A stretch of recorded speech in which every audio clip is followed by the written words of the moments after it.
Donc nous abordons maintenant la quatrième partie, chère Marie-Madeleine, chère amie. Ça, ce sont les premiers travaux new-yorkais, des petits formats. J'ai travaillé sur un format qui fait 10 inches par 10 inches. En français, enfin en centimètres, c'est 25 cm,4 par 25 cm,4. J'ai pris des feuilles de BFK, papier rive BFK, et je les ai découpées en 6 parties. Donc depuis lors, c'est toujours le format sur lequel je travaille aujourd'hui. Toujours le même travail. Pour les small papers. Voilà, small papers. Et là, c'est sur du papier rive jaune. Donc je vais les mettre comme ça un peu sur la table, qu'on voit ce que ça donne.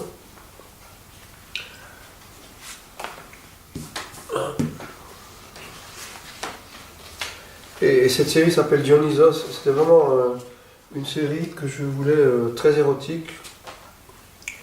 Voilà. On a 7 papiers comme ça. Est-ce que tu peux donner quelques éléments entre l'œuvre, leur contenu et le titre sous lequel tu as voulu les rassembler? Oui. Tu sais à quel point je suis amoureuse de la titrologie de ton travail. Et donc là, je vois Dionysos et Dragon Lady. Enfin bon, on va faire un saut. Oui. Mais ça s'appelle Dionysos ou les organes de la vie, c'est-à-dire que c'était vraiment la sexualité dans toute sa splendeur. Et très festive en même temps. Voilà. Très festive. Le côté festif de Oui, Dionysos. tout à fait. Orgiaque. Voilà. Voilà. Oui, tout à fait. C'est-à-dire que nos sociétés sont de plus en plus, on contraint de plus en plus les individus à gagner de l'argent, à travailler, et finalement le côté orgiaque, le côté de la régénération du monde n'existe absolument plus. Le côté du rituel pour régénérer, pour dire bon, est-ce qu'on va avoir de la pluie, comment est-ce qu'il faut faire, on a perdu ce côté cosmique. Et je pense que ça peut rester quand même aujourd'hui dans la sexualité, de réintégrer. Donc il y a une espèce d'explosion vitale à travers ces œuvres, qui, moi ça me frappe tout, et surtout la saturation des couleurs, qui est une profondeur, enfin vraiment on sent le flux sanguin. J'ai l'impression de voir circuler du sang, voilà, tu as vital. raison. Il y a quelque chose de très très charnel là encore. Oui. Qui est très très beau. Donc Dionysos. Oui, Dionysos, ou le dieu Pan en Europe, tu vois, les démiurges. Encore une fois, et dans l'explosion à la fois donc, de cet élan vital, de la joie et de tout ce qui aujourd'hui semble un peu nous faire défaut. Oui, tout à fait, oui. Donc là, j'ai passé une deuxième série. Ça, c'était ma première série, c'était en 98. Dragon Lady. Ok. Oui. C'est très important d'avoir les intitulés parce qu'ils regroupent de manière un peu plus synthétique. Voilà. Le Dragon Lady, c'est exactement ça, tu as raison. Donc là, pareil, on a 7 sérigraphies. Très saturées. Oui. Et ce sont des œuvres, le dessin. C'est Maya. C'est Maya, oui. C'est un dessin que j'ai recopié d'un vase Maya. Et il se trouve que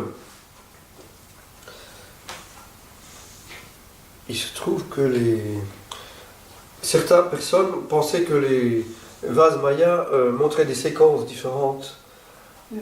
C'est comme des livres des morts, si tu veux.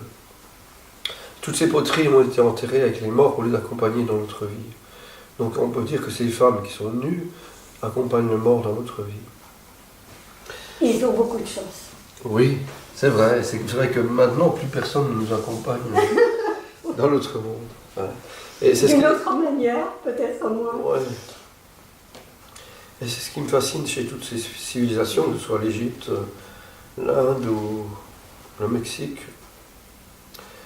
C'est la volonté de continuer avec l'être humain. Voilà, la mort n'est qu'un passage et donc il faut l'accompagner de manière il faut l'accompagner dignement, rituellement, oui. Mais dans cette espèce aussi de profusion, de magnificence et de beauté tout autour. Oui.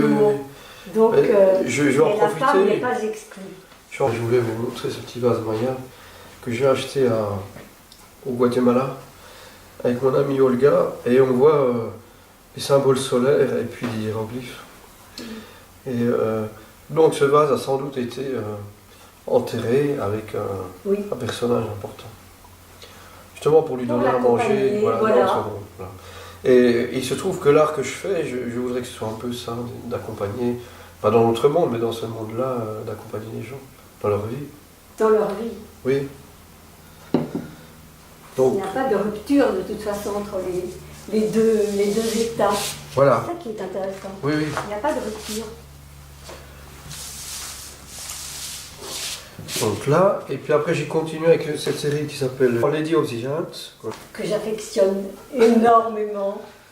Donc là, c'est un mélange de patterns et d'une image qui est dédoublée. On a un grand plexiglas dans le garage. Oui. Et j'ai travaillé cette image après avoir fait des expériences de transe chamanique où des esprits sont venus reconstruire mon corps. Donc c'était un hommage d'une part à la lumière qui se dégage dans ces transes, parce qu'il y avait 4 femmes, une noire, une bleue, une jaune, une rouge, et comme dans chaque transe on meurt et on les reconstruit par des esprits. Et donc ces chaque femme ont reconstruit le corps après que je sois squelette. Et je voulais en parler, et je voulais parler de cette lumière et de la beauté de ces formes qui nous accompagnent dans un monde intermédiaire. Et cette mort et cette résurrection te transforme, te régénère. Bien sûr, oui. Et ça a été quand même un des moments forts de ton expérience d'homme et d'artiste. Oui, les transes chamaniques m'ont beaucoup marqué, oui. Tant du point de vue de l'énergie, parce que c'est une énergie qu'on rencontre nulle part ailleurs, peut-être dans la naissance ou dans la mort. Mais bon, la mort, on ne l'a pas encore vécue, on ne sait pas. Mais ce passage-là, il est irréversible.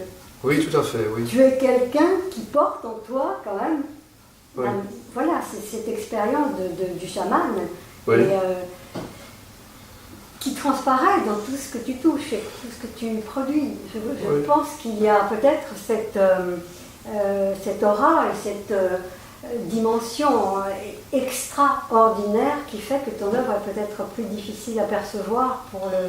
Oui, peut-être, mais enfin, je ne suis pas chaman, je n'ai pas la tradition, les chamans s'inscrivent toujours dans la tradition. Je n'ai pas dit ça, mais je pense que la marque que tu es, elle est profonde. Bien sûr. Je pense, et c'est une expérience irréversible, on ne peut pas l'oublier, elle n'appartient pas à l'espace-temps, elle est bien au-delà. Oui, c'est vrai.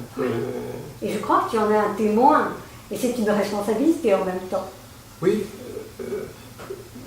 Tu témoignes. Je témoigne et je voulais justement témoigner de la pureté. C'est un mot qui me vient comme ça. La pureté des sentiments, de l'amour qu'on rencontre dans ces transes. Oui. Tout en témoignant aussi de la diversité du monde à travers les mangas érotiques, à travers les bondages. Voilà, tout un ensemble de thèmes qui sont un peu tonitruants. Oui, mais les mangas, les bondages, c'est aussi une extase. C'est une autre extase. Exactement. On en vient là, justement. On y vient, c'est pour ça que ça m'intéresse. Oui.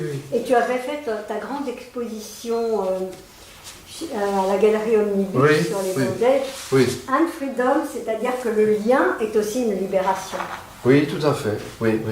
C'est ça qui est beau dans le grand nu qu'on aimerait bien voir exposé aussi. Oui.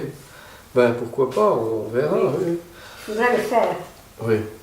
Alors là, c'est cette série de Bondage and Freedom qui date de 2003. C'est une de mes dernières séries que j'ai réalisées à New York. C'est sans doute la dernière. Magnifique. Très suggestive. Voilà. Donc ce sont toujours des corps de femmes liées, contraintes. Voilà la bleue. Oui. Mais où on sent quand même cette extase, cette jouissance. C'est-à-dire que le corps est complètement oublié, mais il est tout à fait présent. C'est assez ambigu. Oui. Le corps jouit dans son absence totale d'ego. C'est-à-dire qu'on rentre dans un autre monde, ça s'appelle l'extase. Moi, je refuse un peu la notion de contrainte que tu viens d'employer, parce que, évidemment, la présence du lien tente à suggérer cette contrainte-là, mais le lien, c'est aussi ce qui se délie et donc qui libère. Et je trouve que l'extase, elle est justement, le corps est toujours un objet fini qui n'appartient pas. Et seule l'extase et la jouissance que tu montres là permettent de sortir de ce corps. C'est ça que tu disais à l'instant. Tout à fait, oui. Voilà. Donc le lien, il est finalement très symbolique pour dire que ce n'est qu'une entrave très superficielle. Oui. Pour aller plus loin. Pour aller plus loin, voilà. Tout à fait, tu as raison. Oui. On va peut-être en venir là, puis on montrera les autres sérigraphies par la suite.